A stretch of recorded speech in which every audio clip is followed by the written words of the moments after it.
بسم اللہ الرحمن الرحیم الصلاۃ والسلام علیک یا سیدی یا رسول اللہ وعلی علیک و اصحابک یا نور اللہ اللہم صلی علی محمد کما تحب و ترضی لہ۔ درود پاک پڑھیے اور درود پاک کو ہی اپنا وظیفہ بنا لیں۔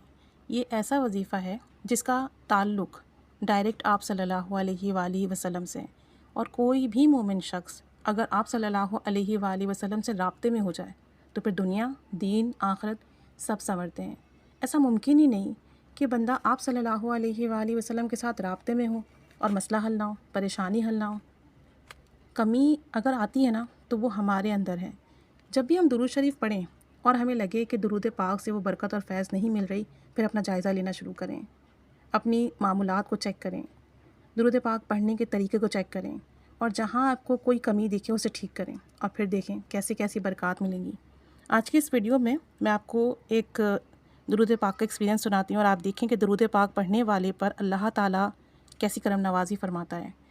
ایمان کی روشنی دیکھیں گے آپ کہ آپ کے دل میں محسوس ہوگی، آپ کے ایمان کی حلاوت محسوس ہوگی اس واقعے کو سن کے۔ بتاتے ہیں کہ ایک صاحب تھے اور ان کے جو دوست تھے انہیں بلڈ کینسر ہو گیا۔ کہتے ہیں کہ اب میرے اس دوست نے کافی علاج کرایا، جتنی سیونگز تھیں وہ تمام کی تمام علاج پر لگ گئیں، لیکن آرام نہیں آ رہا تھا، دن بدن حالت خراب ہو رہی تھی۔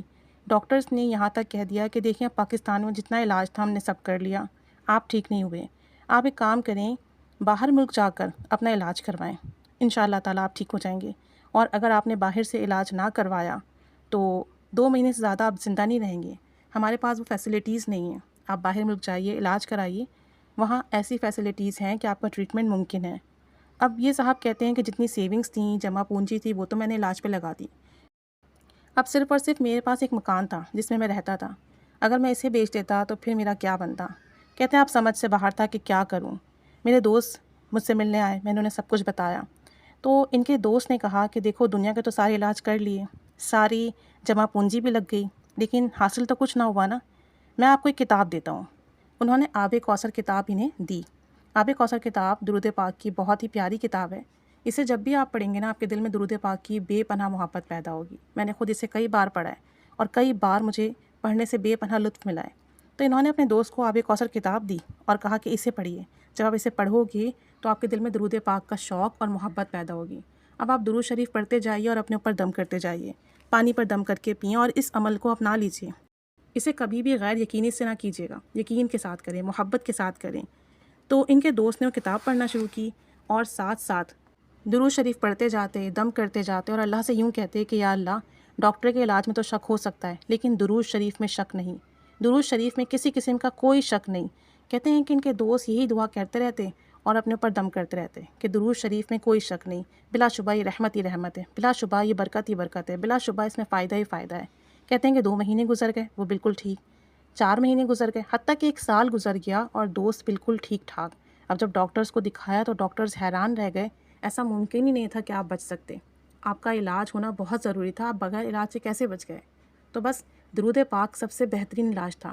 کہتے ہیں کہ درود پاک ایسا علاج تھا جسے کیا تو دل کے مرض کی بھی علاج ہو گیا، یعنی گناہوں کا مرض بھی چھوٹ گیا، نیکی کی طرف بھی دل راغب ہوا، اور حضور نبی کریم صلی اللہ علیہ وآلہ وسلم کی محبت ملی، اور یقین جانیے کہ وہ آج بالکل ٹھیک ٹھاک ہیں، اپنے کام کاج کر رہے ہیں، زندگی صحت مند گزار رہے ہیں، صرف اور صرف کامل یقین سے، محبت توجہ سے، درود شریف پڑھنے کی برکت سے۔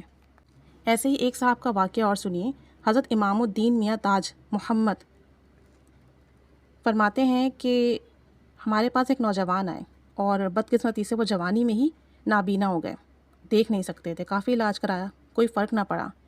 اب چونکہ یہ ان کی خدمت میں حاضر ہوئے تو ان نابینا شخص نے اپنے لیے دعا کے لیے کہا کہ آپ ہمارے لیے دعا فرمائیں، اللہ والے ہیں، آپ کی دعا سے اللہ کریم نے چاہا تو میں پھر سے دیکھنے لگ جاؤں گا۔ اچھا، تو پھر انہوں نے فرمایا، آپ رحمۃ اللہ علیہ نے فرمایا کہ آپ درود شریف پڑھا کرو، اس کی برکت سے اللہ تعالیٰ آپ کو نور عطا کرے گا۔ اب یہ شخص کہنے لگے کہ درود شریف تو میں پہلے سے ہی پڑھتا ہوں لیکن مجھے تو کوئی فائدہ نہ ہوا۔ آپ نے فرمایا کہ درود شریف ایسی چیز ہی نہیں کہ کوئی پڑھے اور اسے فائدہ نہ ہو، جاؤ جا کے اسے دوبارہ پڑھو، کامل یقین سے پڑھو، توجہ دھیان سے پڑھو، محبت سے پڑھو۔ کہتے ہیں کہ وہ شخص چلا گیا اور اس نے درود شریف پڑھنا شروع کیا، اور جب اس نوجوان نے کم و بیش 9 لاکھ مرتبہ درود شریف پڑھ لیا، اللہ کریم نے اپنی رحمت سے اسے بینائی لوٹا دی۔ آج وہ دیکھ سکتا ہے، سارے کام کرتے ہیں، سارے معاملات درست ہیں۔ تو بات یہ ہے کہ بے یقینی سے پڑھا ہوا درود شریف فائدہ نہیں دیتا۔ آپ درود پاک پڑھے اور ذہن میں سوال ہے، نہ جانے میرا درود قبول ہے کہ نہیں، نہ جانے مجھے فیض ملے گا کہ نہیں، درود شریف پڑھ رہے ہیں، بے یقینی ہے، ایسے درود شریف فائدہ نہیں دیتا۔ درود شریف پڑھیں تو کامل یقین کے ساتھ پڑھیں، حضور یہ قلب سے پڑھیں کہ میں آقا دو جہاں صلی اللہ علیہ وآلہ وسلم پر درود و سلام بھیج رہا ہوں، تو انشاءاللہ عز و جل میرا کام بنے گا، انشاءاللہ عز و جل میرا مسئلہ حل ہوگا، انشاءاللہ عز و جل میری بگڑی بنے گی۔ ایک شخص کو بلڈ کینسر تھا اور لا علاج مرض تھا، وہ ٹھیک ہو گیا۔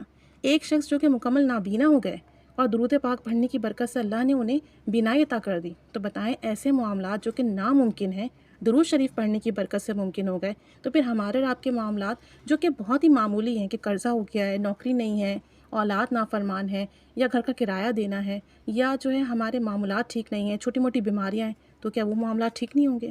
کامل یقین سے پڑھیں، توجہ دھیان سے پڑھیں اور پڑھتے چلے جائیں، مستقل مزاجی سے پڑھیں، پھر دیکھیں ثمرات برکات ایسے نمایاں ہوں گے نا کہ آپ لوگوں کو بتائیں گے اور لوگ درود شریف کی طرف متوجہ ہوں گے۔ جتنی محبت، جتنی توجہ، جتنا یقین، جتنا آپ کے دل میں اللہ عز و جل کا قرب، جتنا گناہوں سے بچیں گے، جتنا بد نگاہی سے بچیں گے، جتنا اپنی زبان کی حفاظت کریں گے، ایسا درود شریف آپ کو وہ فیض دے گا کہ دنیا بھی سنورے گی، آخرت بھی بنے گی، اور آپ صلی اللہ علیہ وآلہ وسلم کا بے پناہ قرب نصیب ہوگا انشاءاللہ عز و جل۔